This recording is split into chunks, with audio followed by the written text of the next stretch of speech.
তো বন্ধুরা আমরা এইমাত্র চলে আসলাম কাংড়ার আড়ত।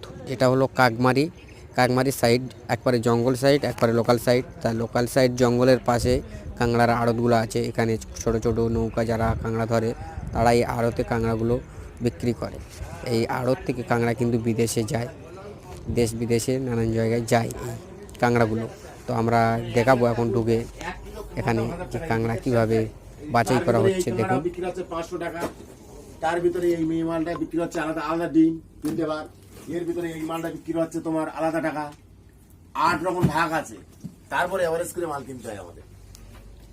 তুমি তো বলছো আমরা পাচ্ছি না কেন, আমার এই মালটা বিক্রি হচ্ছে। আমি এখন কলকাতা, বর্তমান তুমি কলকাতায় গিয়ে যাবে, তুমি কেন গোসবায় যাও, 1 গ্রাম মাল কি দামে বিক্রি হচ্ছে?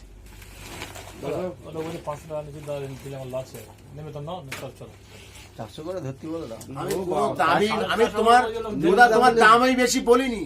অন্য অন্য জায়গায় যাও, একটু তোমার 30 পাঠিয়ে গেছে 700-800 করে। আমি ফোন দেয় না ওসব, আমার ওসব ফোন দেয় না। কিসের জন্য